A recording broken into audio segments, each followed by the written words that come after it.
Un attimo che sta preparando la live su Facebook.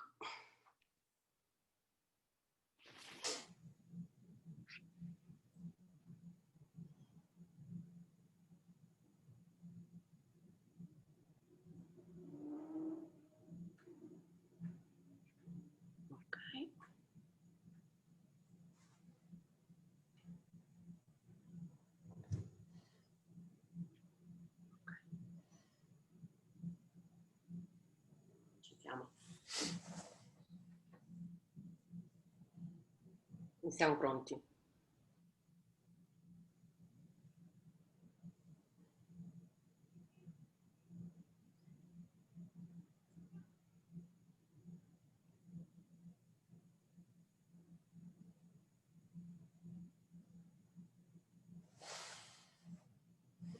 In North America Foundation, ISSNAF, the first webinar of the We Are ISSNAF series. And surely Texas is one of the best places to start. In fact, this area of the United States hosts a large number of prominent Italian researchers active in a wide range of fields, in particular life sciences. That's why many years ago the consulate started to collect data in order to create a database of Italian researchers in this part of the United States. Actually, our database is enriched by the names of almost 400 Italian scientists working in Texas, Louisiana, Oklahoma, and Arkansas. Thus, the webinar gives me also the opportunity to invite all our researchers to keep in contact with the consulate in order to improve our networking and to receive information about the events we promote. This evening, Dr. Giuliano Testa, chairman of the Simmons Transplant Institute of the Baylor University Medical Center, will present the most recent developments in the treatment of infertility. And now I give the floor with great pleasure to Dr. Cinzia Zuffada, president of ISSNAF, for her opening remarks. Thank you. Thank you very much, Consul General Chattaglia, for your kind introduction and for hosting today's event, together with the Italian Cultural Institute of Los Angeles. We are honored to have the opportunity to introduce ISSNAF to the Italian community in Texas and everywhere the audience is tuning in from. We represent the network of Italian researchers in North America, whose mission is to help connect our members across discipline boundaries to serve as a resource to our communities, and in particular, help the younger generations of Italian researchers to succeed. As Italians, we share common experiences in our professional trajectories in the US and a common identity, and are hence well equipped to inspire, assist, and encourage each other. We hope that by sharing what we do with all of you, we can provide an enriching experience and one that helps foster a sense of community. And in fact, if you haven't done so already, you are welcome and highly invited to join ISSNAF. And it is now my privilege to introduce Rita Lofano, US news correspondent for Agenzia Giornalistica Italia, AGI, one of the main news agencies in Europe. Rita has been with AGI for over 20 years, the last 12 of which as a US correspondent based in Texas, specializing in American politics. Rita will start the dialogue with our expert today. Enjoy and thank you. Thank you, Cinzia, and welcome everyone. I'm so excited to have this conversation today. Now, before we begin, let me remind that you can type your questions on chat at the end of the conversation with our distinguished speaker. Joining us today is a super doctor with Italian roots and American taste for exceptional achievements, Dr. Giuliano Testa. And when I say exceptional, I really mean it. In 2018, he was named to the Time 100. We're talking about the top 100 most influential people of the world. for leading the team that performed the first successful uterus transplant in the United States and delivering the first baby born as a result of this transplant. He specializes in the living donor liver transplant and is division chief of abdominal transplant at Baylor University Medical Center in Dallas, a part of Baylor Scott and White Health. Today, he'll be sharing with us his amazing journey from Padova, Italy, where he was born and raised, and how this milestone can change the life of many women. I would like to begin asking Dr. Testa to describe his feelings when this first baby was born in 2017. Well, first of all, thank you, Rita, and I'd like to thank the Italian community and especially the embassy and the consulate and of course ISSNAF to allow me to present this experience. I think that's one of those moments where I don't know what happened to my life, but I never considered myself to be a super doctor. That day in the operating room, we were all very simple human beings witnessing the most natural event, although we really had a lot of technology behind this natural event. And I think we kept it okay until we saw the baby reaching, or the mother reaching for the baby that she had been told that she would never have any chance in life to bring to life, and that the entire operating room just broke. And I don't think there was a single, today still I'm very emotional, I don't think there was a single dry eye in the operating room. It was, that one notice is the obstetrician who was in the operating room with us had delivered to date 7,000 babies. And he was crying like it was his first one. So it was a tremendous moment for all of us. You mentioned some of the people, but who was in the room for this special event? Who was? Yeah, that's probably one of the most beautiful aspects of this adventure was the teamwork that was behind that. You know, we talk a lot about teamwork, but this is really on-ground teamwork. It's a very complicated process that is made of different specialties. They all have to work together to make it happen. And so you have the transplant surgery, and then you have the transplant medicine, the obstetrician gynecologist, maternal fetal and neonatologist, all working together, plus all the support that every transplantation needs, from psychologist to pharmacy to pathology and radiology. So it's a big enterprise. How was the baby delivered? Natural, with a C-section? No, these babies are all delivered by cesarean section, so by C-section.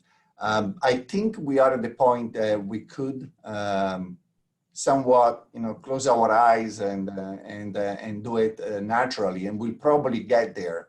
But for the time being, they're all C-sections. How are the women selected for the uterus transplant? Which are the— Well, I want to share with you because this speaks probably more than if you can see the screen, I hope. This is, let me see if I can advance it because no, it's not here. This is a snapshot of many of the women who presented to us and were invited to be part of the protocol. And I think that there is no other word that is needed to describe. They are from all nationalities. We have from Turkey, from Saudi Arabia, from Latin America, from the United States, all young, all extremely courageous. Of course, they had to be healthy. They're all, unfortunately, young ladies that were born, at least 18 out of 20 were born without the uterus, in a condition where the only reproductive system missing is the uterus. They have perfectly functioning ovaries, perfect hormones, only the house of the baby is missing. And that's all we did is provide the house, the uterus, for the baby to be able to be born in a natural way. Is there an age limit? We tend to avoid older than 40 years of age, and only because the results show that since the procedure requires IVF, there is no connection between the uterus and the ovaries like in a natural anatomy, and we are forced to provide the embryo through IVS. And the results show the IVF is very successful in younger age than in older than 40. This is the beginning of a trial. So you have a responsibility, at least in my opinion, to show that it's possible to achieve positive results. And so you tend even logically to decrease the noise that may influence the results itself. And that's why we choose younger donors extremely healthy and younger recipient extremely healthy to achieve the best results. What about the donors? What are the characteristics of the donors? The donors were absolutely phenomenal. I want to show you one quote that I think says a lot about who the donors are. This is a quote that one of the recipients, so a lady that received the uterus transplant, gave to us. And she says, I want to really read it because I think it's very profound. I was never born with this option. I mean, she was born without the uterus. She was born without the option of having a normal pregnancy. So for it to even be on the table was an instant like, wow, I have the choice. Do I want a uterus? Do I want to try for this?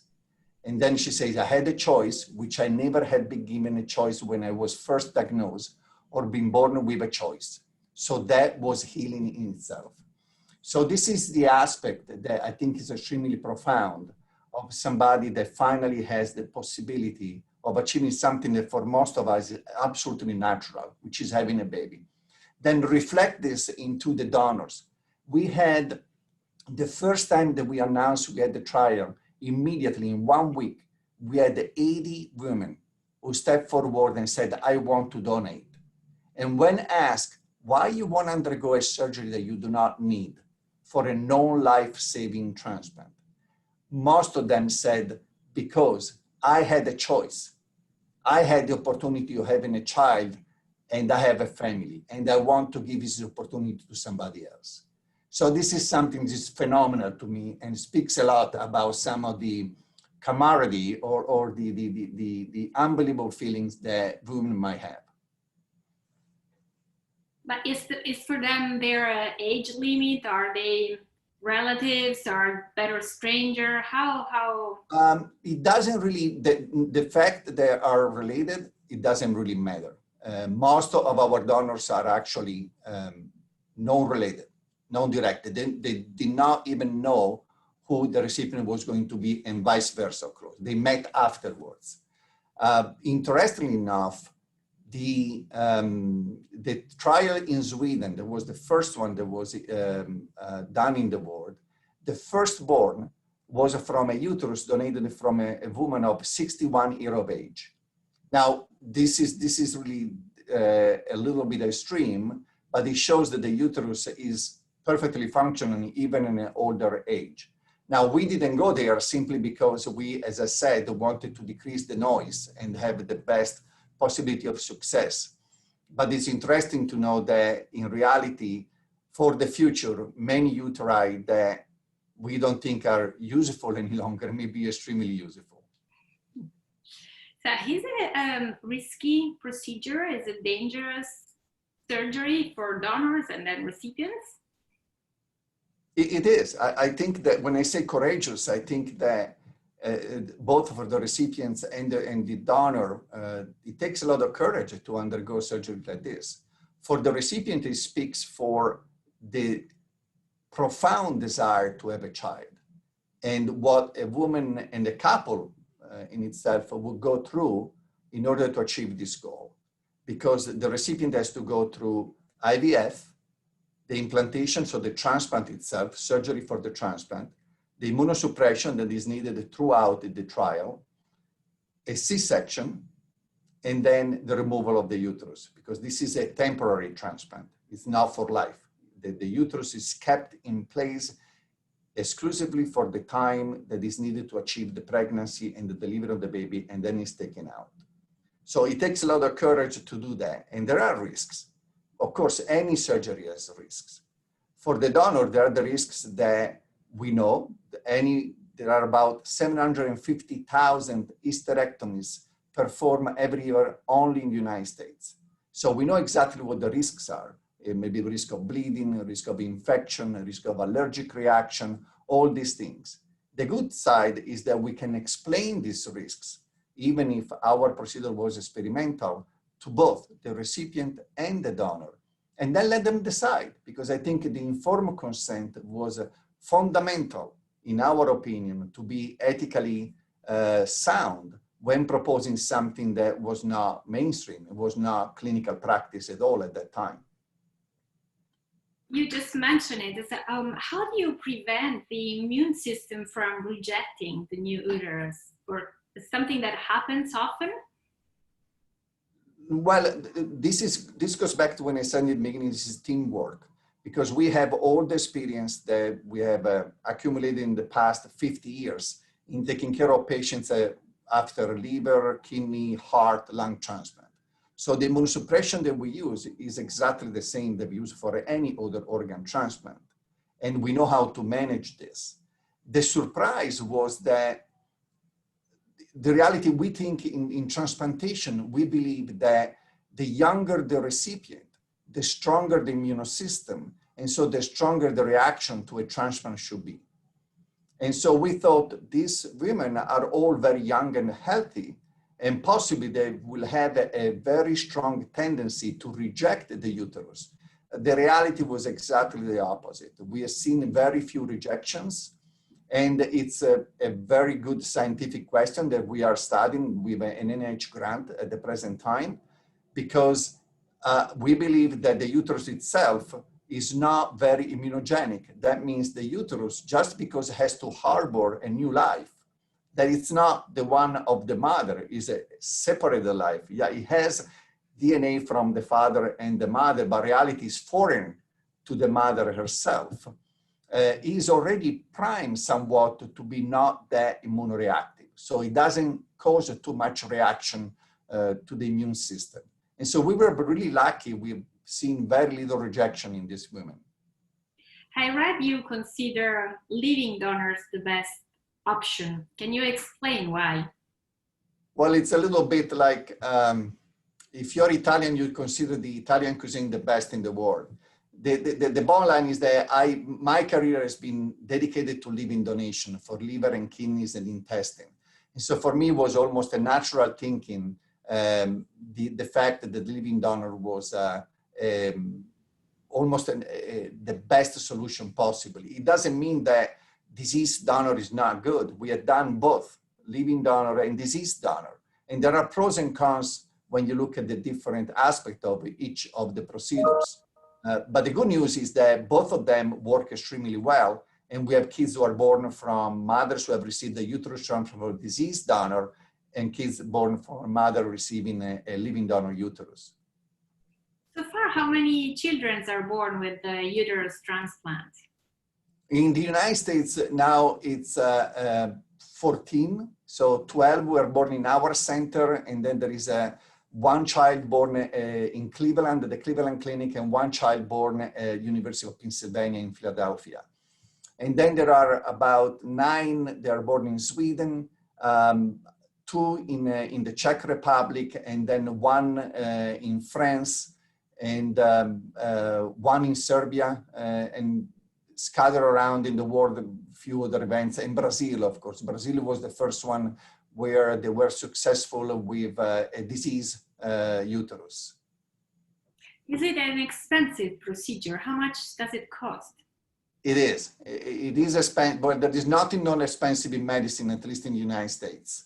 So yeah, this is expensive, and I think this is going to be the #1 hurdle to make it available to as many women as possible, as many couples as possible, because the cost is there.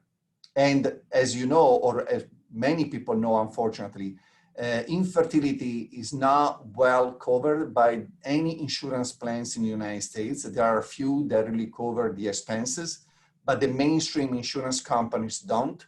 And this is considering infertility treatment plus a very expensive infertility treatment. And so I think the cost is going to be a problem. You think this may change in the future? Can be considered therapy? Well, I strongly hope so. There is no pleasure in doing something that is so tremendously uplifting and not seeing this new procedure being embraced by as many institutions as possible and benefiting as many couples and women as possible. We ourselves have been lobbying in Washington, have been having meetings in the NIH, trying to make people understand the profound implication of such a treatment and how, in general, infertility should be treated in a different way in this country. It's very hard, but we're getting momentum, and I hope that uterus transplant, since it has captivated the interest of so many people and has had so much media attention, will be the Trojan horse to allow us to nudge the insurance companies or even the government to support some of the cost. You are specialized in abdominal transplants and you have done it for many, many years. When did you start thinking about uterus transplant? It was by chance. I didn't even know that existed, honestly, until 2014. And I was participating in a bioethical conference, and I was presenting a little bit of an esoteric and controversial topic, but the one speaker before me spoke about the ethics of a uterus transplant. And that was the first impact was this is absolutely unnecessary. But then I started studying it, and now I'm completely bought into it. So it was serendipity, but has completely transformed the way that I think about infertility in general and part of my profession in particular. Was it difficult to obtain funds for your project of uterus transplants? It was easier than I expected. I found a lot of fertile ground here in my institution. One example is the chief of the ethics commission at Baylor is adopted, and he adopted his son. And so he was very attuned with the problem of infertility and what that causes to the well-being of a couple. And the institution was extremely gracious in the beginning. They gave me as much funds as necessary to start. And then I have to say that the fact that I went on to Time magazine helped me to not force, but in a certain way to nudge the institution to give more money to complete the last 10 transplants that we did. So how long did it take from you thinking about uterus transplant and delivering the first baby as a result of it? So it took a year and a year to go live. So a year to have the program set up. And then we announced it, and we didn't know how to announce it. So we announced it through the regular media stream. We had immediately hundreds of women asking to participate. We selected the first 10, and in September of 2016, we performed the first transplant. And in November of 2017, we delivered the first baby. So it was very, very quick. Do you think you could have done the same thing in Italy? I think so. They just did the first uterus transplant in Catania less than 4 weeks ago. So it is possible. Very often, many things need enthusiasm, a little bit of a vision, it's like an ingredient to prepare a good dish. You need enthusiasm, you need expertise, of course. You need the vision of seeing how this may, at the end, turn out to be a good product, and a lot of luck, but it can be done. Yeah, I think so. You have been in Time magazine, and why is Italy, at least seems not to be able to hold on to the most valued scholars? I mean, Italy has definitely an issue with the so-called brain drain. I'm not very fond of the terms of this brain diaspora, the cervelli, as we say. That I think that I'm just a regular person that found a very fertile ground in the United States. I think that there are unbelievable minds in Italy at any level, including my field. It's just a matter of opportunities at time. I think that the difference is not the brain, the difference is the opportunities you have. And here, for the time being, they are a little better prepared to offer opportunities to young people. Do you miss Italy? Oh yeah, I do. But you know, mine being an immigrant in the United States is different than the sister of my grandmother who came here at the beginning of the 20th century. I go back as much as I want, and I consider myself Italian 100%. I make no mystery in the hospital where I come from. I am proud of my Italian accent, and I'm just an Italian person that will go back to Italy as soon as possible when I retire. Would you go back to work? Have you ever had an exciting job proposal? No, I had a very exciting job proposal. It was extremely hard not to accept it. And the only reason why I decided to remain in Dallas was because I had this uterus transplant adventure, and a group of people who decided to follow and work with me. I felt a responsibility toward these young researchers and colleagues, and I decided to stay. It was not an easy solution or decision. Did you receive any acknowledgement, prize from the Italian institutions for what you have done? No, but there have been colleagues of mine who were extremely gracious. You know, at the end of the day, you need to be satisfied with recognition you get. My daughter is very proud of me. My friends in Italy are very proud of me, and that's important. I'm here. I'm part of the ISSNAF. I'm extremely humbled by the minds in ISSNAF, by the network of Italian science in the United States. It's great. It's good. Nobel winner Rita Levi-Montalcini used to say that in the US you can work very well, that in Italy is much harder to work, but life is better. Do you agree? It's hard to disagree with Rita Levi-Montalcini, and it's even harder to disagree with the statement that life is better in Italy. So why did you leave? How did you decide to leave? Again, opportunity, and the simple fact that I knew that for the way I learn, the way I digest the material that I'm taught, the system here was closer to my nature, and I thought there were more opportunities here than where I was. It was a simple calculation. It was nothing else. I was not really a big fan of the United States at large, but I was definitely a fan of the way that we train for my profession, doctors in the United States. Tell us something about your personal life. Have you always wanted to be a surgeon? Pretty much. I think from probably the second, third year in medical school, that was the decision. Yeah, I think so. But I don't know. I mean, you hear different stories that, oh, I was born thinking. I just grew into it. And as many other things in life, in the beginning is a feeling, is a sentiment, is an idea. And then I was lucky that this sentiment really espouses very well my personality. And I'm extremely happy of the way I end up being in my profession. What was your parents' occupation? They were both doctors. What is your favorite dish?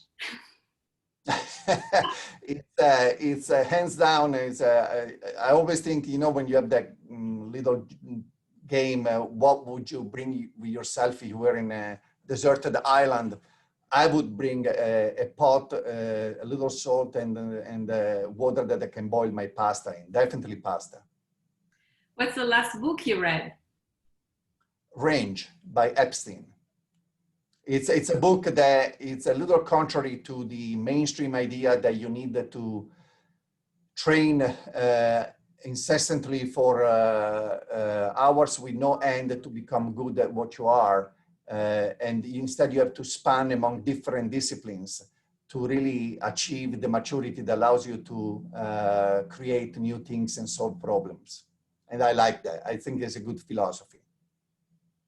Tell us something about the timeline of your career from the university in Padova till the US going through Germany. Now that was the present from my father when I graduated was a trip to the United States to learn English. And then I got exposed to some professors. One was, he's Italian, and I learned about the possibility of training here. So I did a test at the time that needed to be taken to be allowed to work in the United States. I did my training at the University of Chicago while I was finishing my training in Italy as well. Then at the beginning, I thought I was going back to Italy after 5 years. That's as long as our training lasts. And then, then opportunities comes. I decided to train further in abdominal transplant. And I was already very, very drawn toward this living donor activity. And one very famous professor who used to be at the University of Chicago had moved back to Germany and asked me if I wanted to work with him. And I left the United States. I went to Germany to learn how to perform a living donor liver transplantation. And I was there for a long time. I met my wife there. And then at that point, I knew I was going to be an immigrant for the rest of my life. And honestly said, there is a distinct difference between being an immigrant in Germany and an immigrant in the United States. And having had both experiences, I opted for coming back to the United States. And that's the story. But with your German wife? Yeah, I always say that I took the best part of Germany with me. Yes, definitely. That's very sweet. Do you have a picture of your family with you and can show us? I did send one to you. I didn't put in this stash. I don't know. Sorry. My fault. So how old is your daughter? My daughter is 12 years old. Does she feel American, German, Italian? Oh, that's a question that comes very often in our family. We do not speak English at home. We speak only either Italian or German. I think that Vittoria Sofia, that's her name, she thinks of herself as being an American girl. She was born in Chicago. I like to believe that she has her DNA is European, and I'm really in a very conniving way pushing her to return to Europe, but we'll see. How the coronavirus pandemic impacted your work? It did, impacted everybody. We had a stall in March and April, especially for the living donor activity. Now we are back working normally. It did impact a little bit the growth of uterus transplant, for example, because we were going to help 3 different programs, one in Europe, one in the Middle East, and one in Australia to start. And because of the COVID, we are stuck and we have to wait. How do you think the pandemic was handled in the United States? And can we say the worst is behind us? Well, I'm not an expert, so this is my disclaimer. And second, this is a very politically charged question. The idea that I have is the following. I hope that we learn. I don't want to go back and point fingers at the things that were done wrong. But my scientific mind tells me, I hope that we'll learn so much that the next time something like this happens, and I'm afraid it will happen, we exactly know how to react, and we will react in a more unified and prompt way that we did this time. But this is true for every country, not only for the United States. Are you in favor of reopening the schools? Is your daughter back to school in person? Yesterday was her first day. You know, again, this is politically charged, but my own opinion, yes, I'm in favor of going back to school. I think with the proper distancing and the protective masks, our children will be safe, the teachers will be safe, and the relatives and the families of children and teachers will be safe. But that's, of course, my opinion. I hope I will be proven right by this. If you could, what would you change of the American healthcare system? That would be a great accomplishment. I would make it available to everybody. This is something that, living so long in the United States, I understood why part of the United States does not want a unified, socialized, in parentheses, health system. But I have to say that it really makes my heart bleed, knowing that there are so many people who would be otherwise fine if they could afford medical care. So it's something that I hope we'll get there, but it's a hard sell. Among the Italian doctors in the US, do you think there is a common characteristic? There's something unique about the Italians in the medical field? I think so. I think we share all in common this passion for what we do. And I think that for all of us, this passion was so strong that made us leave our families and our friends and come here. Clearly, for many of us now, it's a beautiful life. We do what we want. We are rewarded with titles and also financially, probably better so than many other colleagues in Italy. But the end result is what you see, that the journey was difficult.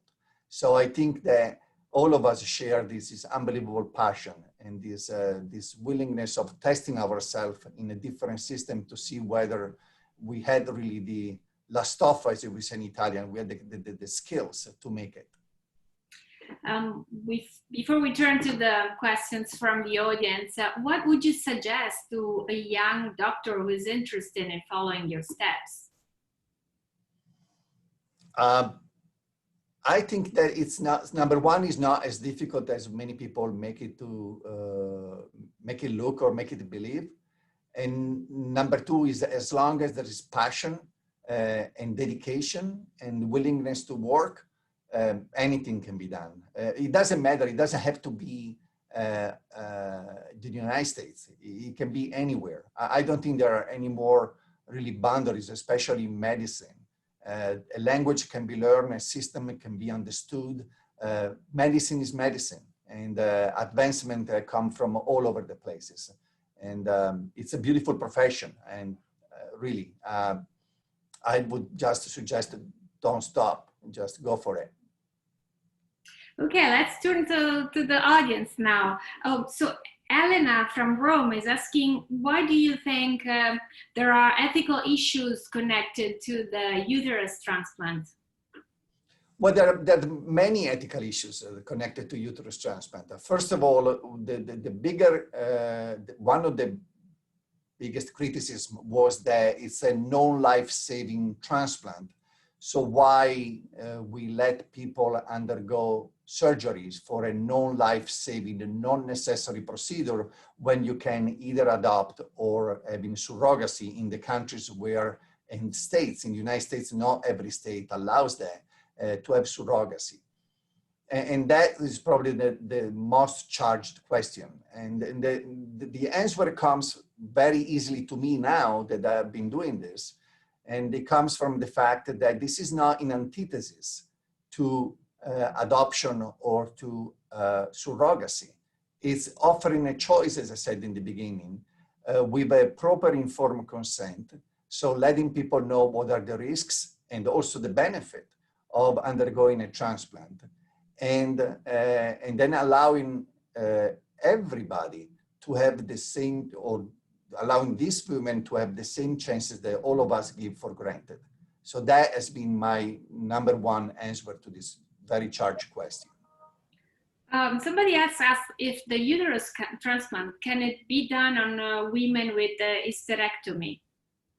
That's exactly where the target is.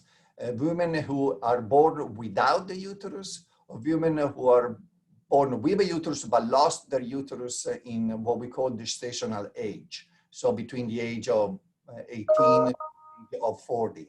And there are many for different reasons, from benign pathology to cancer to pregnancy that have gone bad.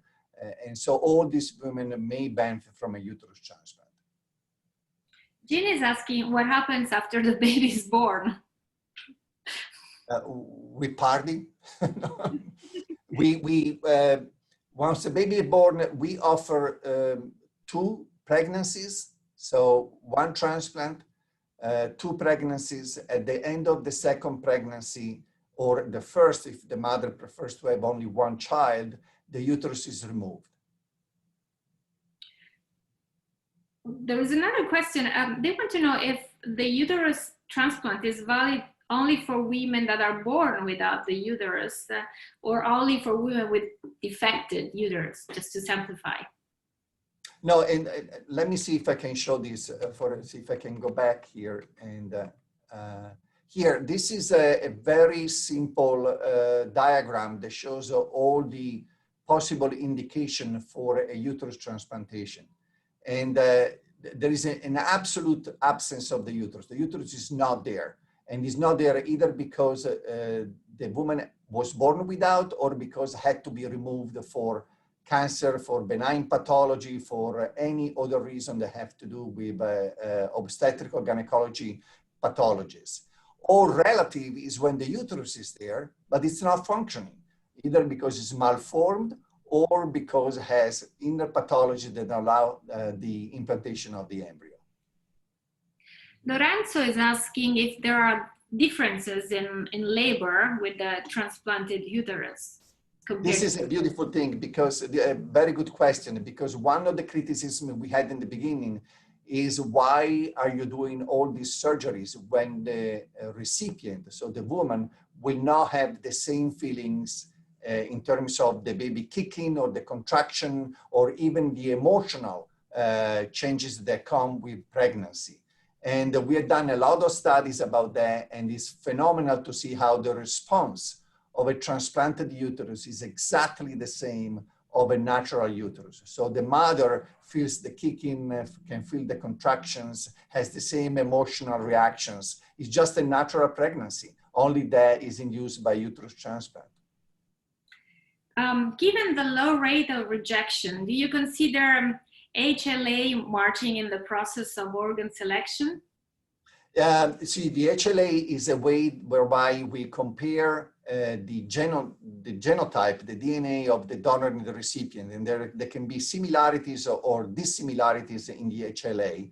Of course, there are different loci, and if they're all matched, you don't even need immunosuppression. So we look into this, but reality is that it's not that important in uterus transplantation. So even if the HLA is mismatched, so there is no really similarity, yet that doesn't seem to affect the rejection tendency of the uterus.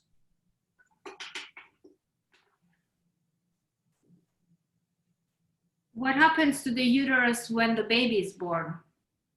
We can remove the uterus right away after the C-section, or we can wait until the mother has recovered from the C-section. Usually then we wait about 3 months, so recover completely from the C-section, allow the mother to begin breastfeeding the baby, and then about 3 months later we remove the uterus. Unless the mother wants to have a second pregnancy, in such a case, of course, we continue the immunosuppression and we allow for the second embryo implant and the second pregnancy. Cara wants to know if it will be widely available, the uterus transplant. Well, it is available now. We went from experimental to, put this between parentheses, commercial. As I said, the problem is going to be the cost of the procedure. It's possible that in Europe, if they're going to be as successful as we were here in the United States, some countries will be able to financially support the procedure. Here in the United States, as I said, I think the problem is going to be the insurance companies not wanting to fund the expenses. Somebody wants to know how many failures did you have with the uterus transplant before the first baby was born? Oh, we had our share of failures, and we did 20 transplants. Of these 20, 14 were successful and 6 failed for different reasons. The good part is that 5 of the 6 who failed in the first phase of the study, and only 1 failed of the 10 failed in the second phase of the study. And so that's why we became extremely convinced that we were doing the right things and we had solved, at least from a technical point of view, the problems that we had in the first phase. We already discussed this in our conversation, but somebody wants to know how difficult it is to find a uterus, so the availability. So if you could elaborate a little. Yeah, and it's easy to elaborate. We thought it was going to be a little more difficult in terms of living donors. Turns out to be that seems like the willingness of many to donate is there, and that's a very good supply. We did studies looking at the availability of deceased donors to see which category of deceased donor would be good for donation of the uterus, and it's not as many as we thought. So in the future, I think that both modalities, the living donor and the deceased donor, will be there for the transplant. So if there are no more questions, we can wrap up our conversation. We hope you did enjoy it. But before we close it, let me give the floor to General Counsel Federico Ciattaglia for a final word.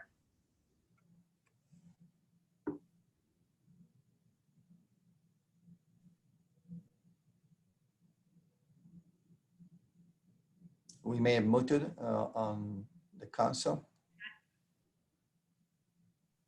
You're right. Thank you so much. Thank you so much. I really would like to thank many people. First of all, Dr. Testa and Rita Lofano for this fantastic event. It's really a new frontier of medicine I discovered this afternoon. Then I would like to thank the Italian Embassy in Washington, D.C. For the effort in order to organize with ISSNAF such interesting range of events that will be displayed in the coming months. The conference, the intervention of Dr. Testa, once again stressed how rich is the environment for the Italian researchers and scientists here in Texas. It's really something that pleased me, and it's a signal of richness, of vitality of our people in Dallas as well as in Houston with prominent positions, and this is something that I really hope will continue to last in the future. Thank you so much to everybody for being here this afternoon, and let's close the event of this afternoon. Thanks a lot.